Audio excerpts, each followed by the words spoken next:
You're in a forest about 400,000 years ago, and you've never seen anything like this before. Not because you're slow, not because you're primitive, because nothing like this has ever existed on the surface of this planet, under the control of a living creature. A spark catches dry grass. It glows orange. It grows. And somewhere in that flickering, dangerous, beautiful light, a switch flips inside the human brain that will never, ever flip back. This is the night everything changes. Not metaphorically, not poetically, literally. The night a hominid first held fire and decided, against every instinct screaming at them to run, to keep it instead. Think about what fire actually was to a creature with no claws, no fangs, no fur thick enough to survive a real winter, and skin that burns. For millions of years before this moment, fire was pure terror. Lightning struck a tree and the forest screamed. Animals fled in every direction, and the ones too slow became ash along with everything else. Fire meant flee. Fire meant death moving faster than you could run.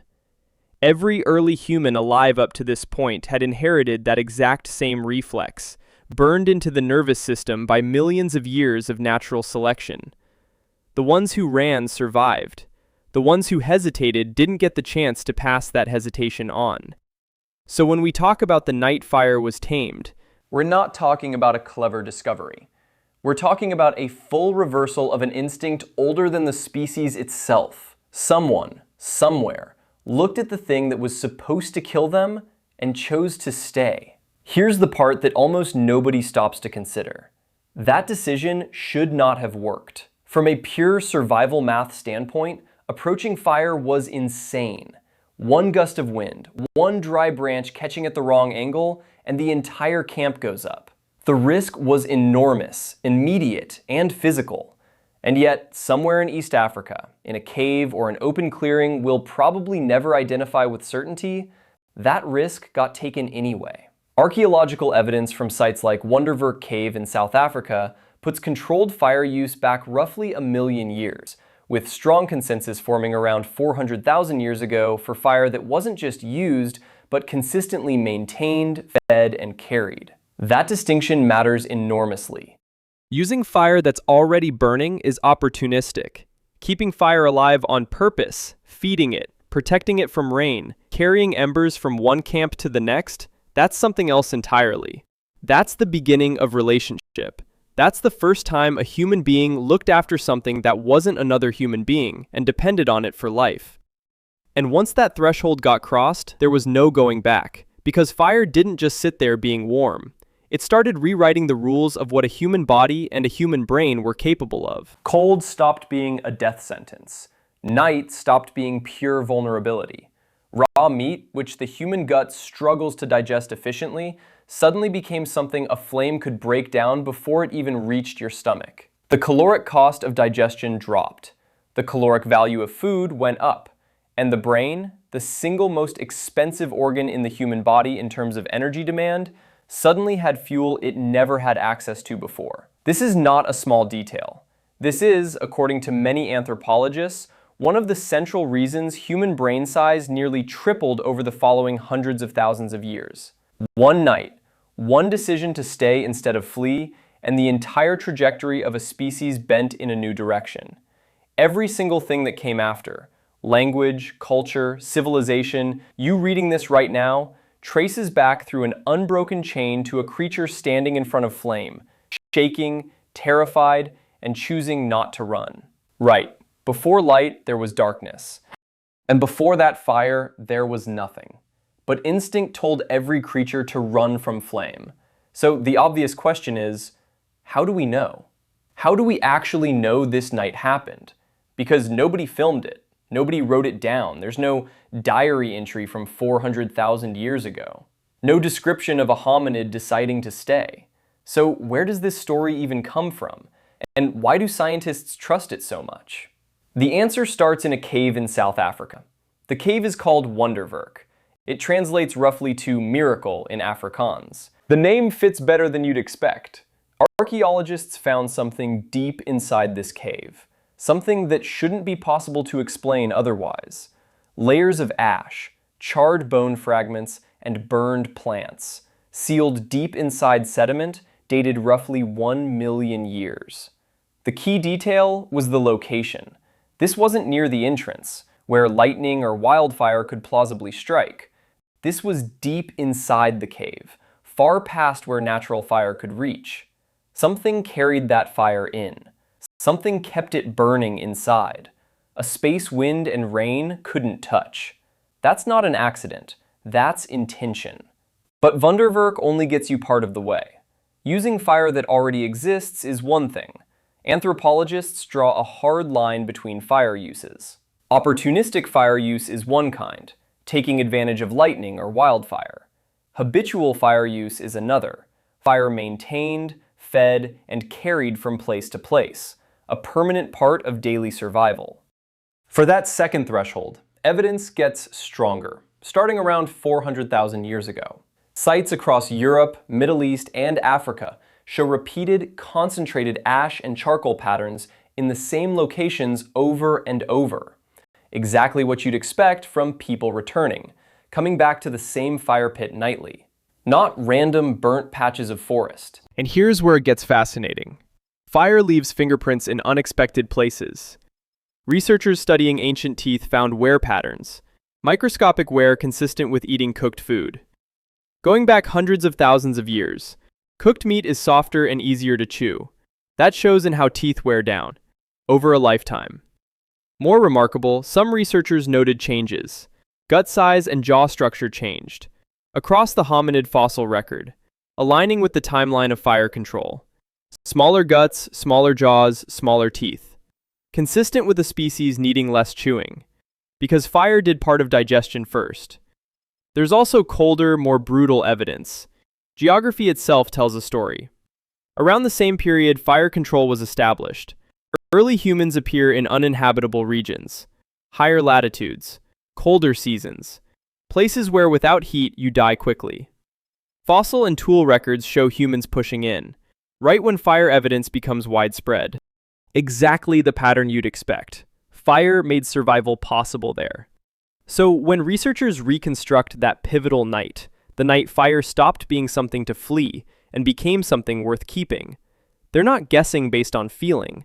They're reading it backward, through teeth, through jawbones, through ash layers sealed 1 million years deep, inside solid rock. Through the simple fact that humans started living in places that should have killed them, and somehow didn't. Every piece of evidence points back to the same conclusion from a completely different angle, which is exactly how science builds confidence in something nobody was alive to witness. The night itself is lost, but the proof that it happened, and that it changed everything afterward, is written into bones, teeth, ash, and the map of where humans dared to live next. Once fire stopped being something to run from, something stranger started happening, something that had nothing to do with survival at all. Because here's the thing nobody really talks about when they tell the story of fire. Staying warm explains why early humans kept the flame alive. It does not explain what they did with all those extra hours once the cold and the dark stopped being a constant emergency. And those hours turned out to matter more than almost anything else in this entire story. Think about a single day before fire. The sun goes down and that's it. Activity stops. There's nothing useful you can do in total darkness except wait, listen, and hope nothing finds you.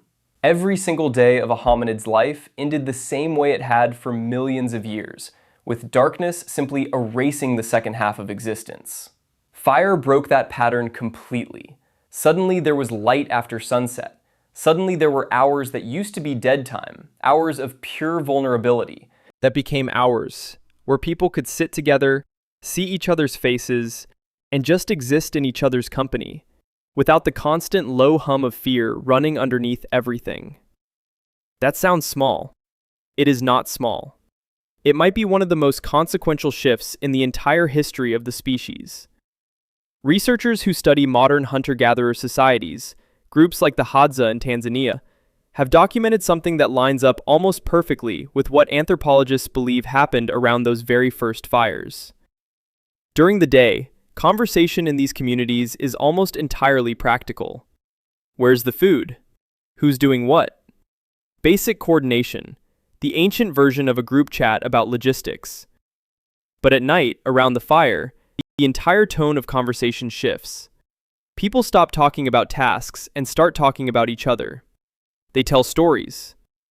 Long, layered, emotionally rich stories about ancestors, about how the world came to be, about who was brave and who was foolish, and what happens to people who break the rules that hold a group together. Some studies estimate that storytelling makes up the overwhelming majority of nighttime conversation in these societies, compared to a tiny fraction during daylight hours. The fire didn't just light up faces, it rearranged what people talked about entirely. And that shift matters enormously, because storytelling is not just entertainment, it is the original information storage system of the human species. Long before writing, long before any external way to record knowledge, the only way a piece of information survived past a single lifetime was if it got told, remembered, and told again. Which animals were dangerous? Which plants would kill you? Which mistakes had already gotten somebody else killed, so nobody had to repeat them? Stories around a fire were not decoration. They were the hard drive. They were how an entire group's accumulated experience got passed down to people who hadn't lived through it themselves. A child sitting at that fire absorbed decades of survival knowledge without ever personally facing the danger that knowledge came from. That is an enormous evolutionary advantage, and it did not exist before there was light to gather around after dark. There's a deeper layer here too, one that touches something almost impossible to measure directly, but impossible to ignore once you see it. Sitting face to face in firelight, watching expressions, reading tone, reacting together to the same story at the same moment. This is widely considered by anthropologists to be one of the conditions that pushed early human social bonding and language itself to become more complex. You cannot tell a layered story to people you cannot see. You cannot build shared meaning with a group scattered in total darkness, each person alone with their own fear.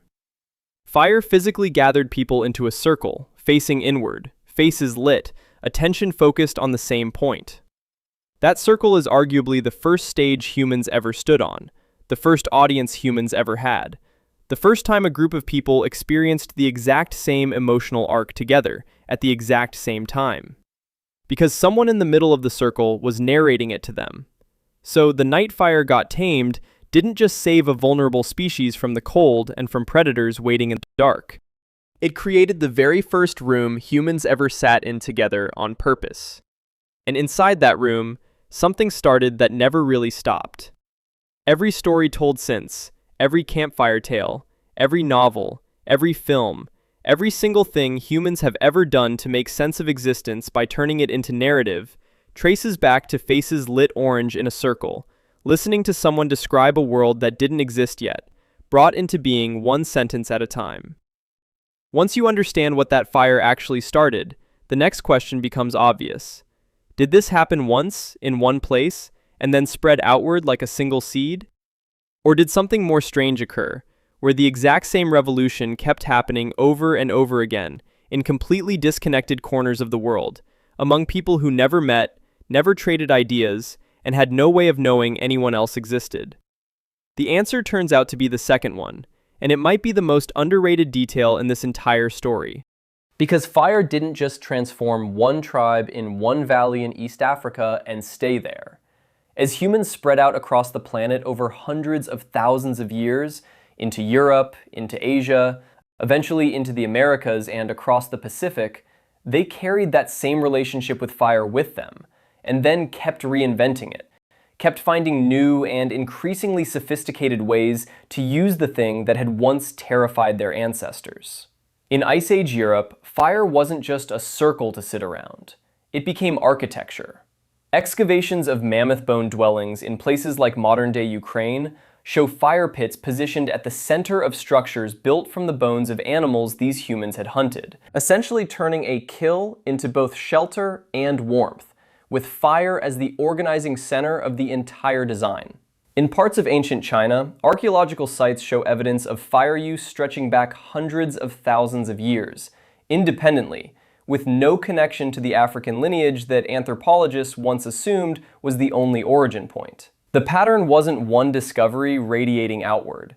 It looks more like a doorway that, once a species reaches a certain point, gets walked through again and again, almost as if it was always going to happen eventually, no matter where on the planet humans found themselves. And once fire became permanent infrastructure rather than a one-time trick, it started reshaping entire civilizations built around it.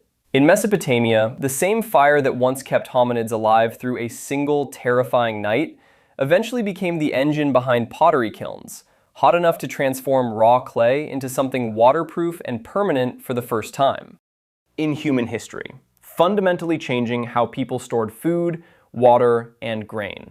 In the Bronze Age, fire stopped being something you simply maintained and became something you had to master with precision, because metalworking demanded exact temperatures, and getting it wrong meant ruined metal or worse. Smiths in cultures across the ancient world, from Anatolia to sub-Saharan Africa, learned to read the color of flame and glowing metal with extraordinary accuracy, building entire technical traditions on a skill that traced directly back to that first decision not to run from the flame. Religion absorbed it too, almost universally, which is one of the strangest and most consistent patterns in all of human culture. Zoroastrianism in ancient Persia placed fire at the absolute center of worship, treating it as a direct symbol of truth and divine presence, with temples built specifically to keep a flame burning continuously, sometimes for centuries without interruption.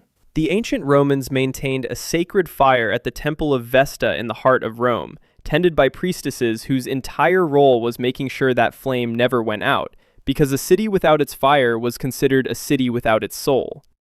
Hindu fire rituals, Agni Puja, treat fire as a living messenger that carries offerings upward to the gods, a tradition with roots stretching back thousands of years into the earliest Vedic texts.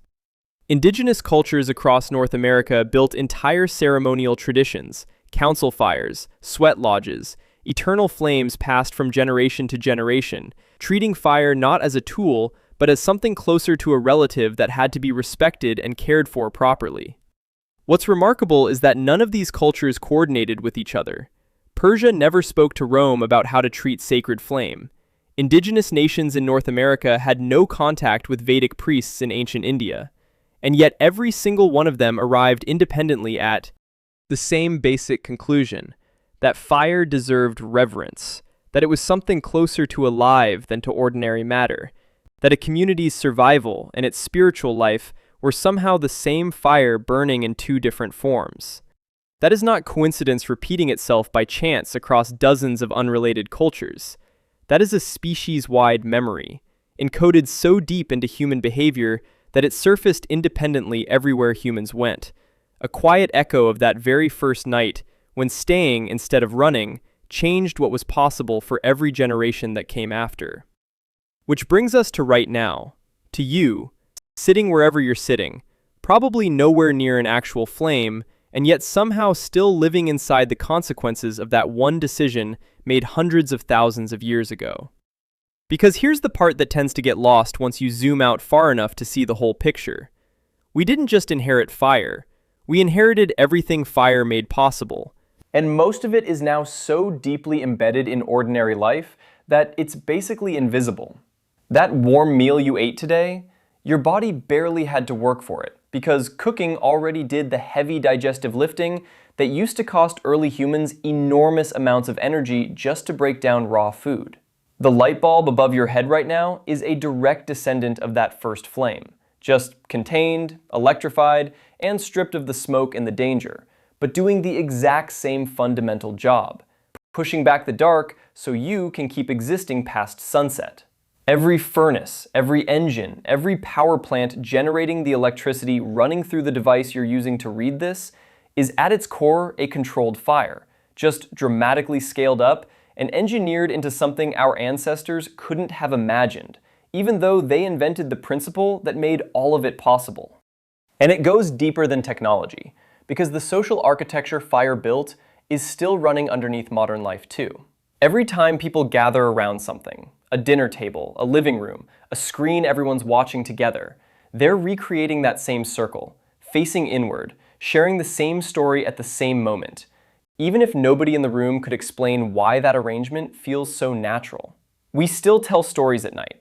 We still gather to share something emotionally significant after the workday ends and the practical conversation winds down. The format changed. Streaming platforms instead of firelight. Scripted dialogue instead of an elder's voice.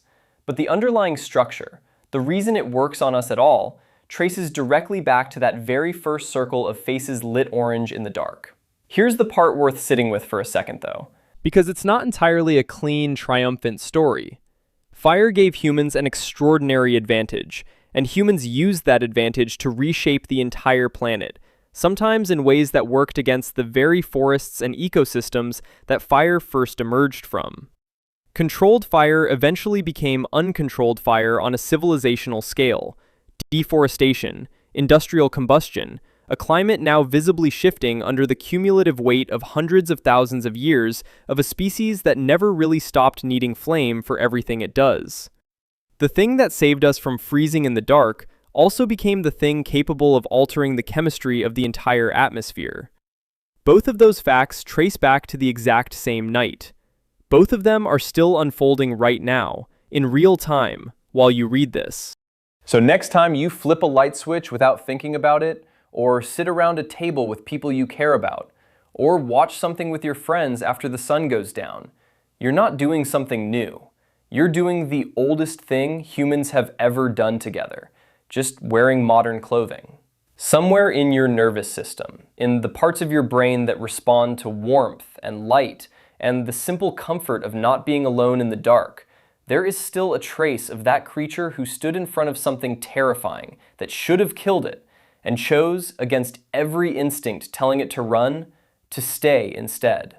Everything since then, every page, every screen, every quiet night spent near people who matter to you, exists because that decision got made once, in the dark, by someone who will never have a name, and who changed what it meant to be human before the sun even came back up.